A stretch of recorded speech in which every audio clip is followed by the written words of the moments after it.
مرحبا مرحبا شهر رمضان مرحبا مرحبا شهر رمضان வருடம் முழுதும் ஏங்கிடுமே ரமலானின் பிறை காணவே வருடம் முழுதும் ஏங்கிடுமே ரமலானின் பிறை காணவே. அல்ஹம்துலில்லாஹ் அல்ஹம்துலில்லாஹி ரப்பில் ஆலமீன் வல் ஆகிபத்து லில் முத்தகீன் வஸ்ஸலாத்து வஸ்ஸலாமு அலா அஷ்ரஃபில் அன்பியாஇ வல் முர்சலீன் வ அலா ஆலிஹி வ ஸஹ்பிஹி வன் நாஸ் அஜ்மஈன் அம்மா பஅத். ஃபक़த் क़ால அல்லாஹு தஆலா ஃபி குர்ஆனில் ஹக்கீம் வல் ஃபுர்கானில் மஜீத் இன்னல்லாஹ வ மலாயிகத்தஹு யுஸல்லூன அலன் நபி யா அய்யுஹல்லதீன ஆமனூ ஸல்லூ அலைஹி வ ஸல்லிமு தஸ்லீமா. அல்லாஹும்ம ஸல்லி அலா ஸய்யிதினா முஹம்மதின் வ அலா ஆலி ஸய்யிதினா முஹம்மதின் வ பாரிக் வஸல்லம். அல்ஹம்துலில்லாஹ். நான் இன்று உங்கள் முன் பேச எடுத்துக்கொண்ட தலைப்பு மறுமை நாள். அஸ்ஸலாமு அலைக்கும் வரஹ்மத்துல்லாஹி வபரகாத்துஹு. ஒவ்வொரு ஆன்மாவும் மரணத்தை சுவைத்தே தீரும் என்பது எவ்வளவு சத்தியமான உண்மையோ அதே போல் இவ்வுலகம் ஒரு நாள் அழிந்தே தீரும் என்பது உண்மையாகிறது. அல்லாஹ் தஆலா குர்ஆனிலே கூறுகிறான், அஊது பில்லாஹி மினஷ் ஷைத்தானிர் ரஜீம் பிஸ்மில்லாஹிர் ரஹ்மானிர் ரஹீம் குல்லு மன் அலைஹா ஃபான் வ யப்கா வஜ்ஹு ரப்பிக துல் ஜலாலி வல் இக்ராம். ஸதகல்லாஹுல் அலீம். பூமியில் உள்ள யாவரும் அழிந்து போகக்கூடியவரே, மிக்க வல்லமையும் கண்ணியமும் உடைய உமது இரட்சகர் முகமே நிலைத்திருக்கும். ஒரு மனிதன் அவனது மரணத்திற்கு பின்பு அவனது மறுமை வாழ்க்கை என்பது துவக்கமாகிறது. அதே போல் இந்த உலகம் அழியும் பொழுது அனைத்து மக்களின் மறுமை வாழ்வு துவக்கமாகுது. அனஸ் ரலியல்லாஹு அன்ஹு அவர்கள் அறிவிக்கிறார்கள், ஒரு நபி ஸல்லல்லாஹு அலைஹி வஸல்லம் கிட்ட வந்து ஒரு கிராமவாசி கேட்கறாங்க, யா ரசூலுல்லாஹ் மறுமை நாள்றது எப்ப நிகழும் அப்படின்னு கேட்கறாங்க.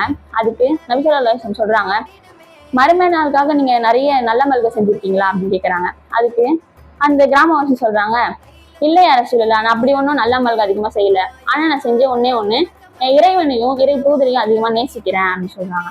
அதுக்கு நபி ஸல்லல்லாஹு அலைஹி வஸல்லம் சொல்றாங்க, அது மறு மாமன் அஹப்ப, நீ யாரை நேசிக்கிறாயோ அவர் வந்து மறுமை நிலைப்பார் அப்படின்னு சொல்றாங்க. அதே போல மறுமை நாள் அப்படின்றத மறுமை நாளை வந்து யாரும் வரையறுக்க கூடாது.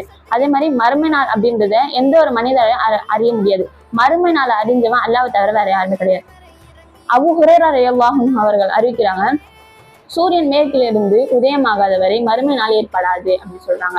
அந்த சூரியன் உதயமாகாத மக்கள் அனைவரும் பார்த்து அப்போ அவங்க நம்பிக்கை கொள்வாங்க. ஆனா அந்த நேரத்துல கொள்ற நம்பிக்கை அவங்களுக்கு பயனளிக்காது.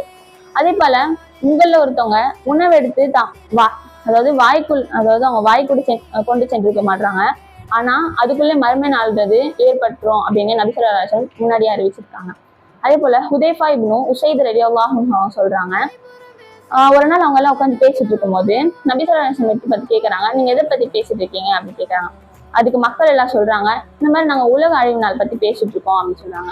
அதுக்கு நபி ஸல்லல்லாஹு அலைஹி வஸல்லம் சொல்றாங்க, நீங்க பெரிய 10 அடையாளங்களை காணாத வரை உங்களால உலக அழிவு முடியும்னாலே காண முடியாது அப்படின்னு சொல்றாங்க. அந்த அடையாளம் என்னன்னா, தஜ்ஜாலோட வருகை, யஹ்ஜூஜ் மஹ்ஜூஜ் அவங்க வருகை, அப்புறமேட் சூரியன் உதயமாகிறது, மேற்கிலிருந்து சூரியன் உதயமாகிறது, யமன் நாட்டிலிருந்து ஒரு நெருப்பு கிளம்பி மக்களை வந்து விரட்டி கொண்டு ஒரு இடத்துல போய் ஓரக்கட்டும். அதே மாதிரி இந்த மாதிரி நிறைய அடையாளங்கள் வந்து மறுமை நாளோட அடையாளமா இருக்கு. இந்த அடையாளம் ஒன்றுக்கு அப்புறம் ஒன்று நடந்துட்டே வந்துச்சுன்னா கண்டிப்பா உலகம் அழியும் அப்படின்னு நபி ஸல்லல்லாஹு அலைஹி வஸல்லம் முன்னாடியே அறிவிச்சிருக்காங்க.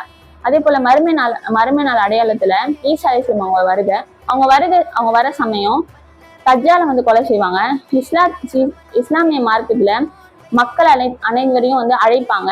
அதே போல பன்றியை வந்து அழிப்பாங்க. ஜிஸ்யா எனும் வரியை வந்து வாங்க மாட்டாங்க. சிலுவையை வந்து தகர்ப்பாங்க. இது போல நிறைய அடையாளங்கள் இப்ப வரைக்கும் மறுமை நாள் அடையாளமா இருக்கு. எனவே உண்மையிலும் மறுமையில் அல்லாஹ் தஆலா நம்மளுக்கு வெற்றியை கொடுப்பானாங்க. வாஹிரு தவானா அல்ஹம்துலில்லாஹி ரப்பில் ஆலமீன். அஸ்ஸலாமு அலைக்கும் வரஹ்மத்துல்லாஹி வபரகாத்துஹு.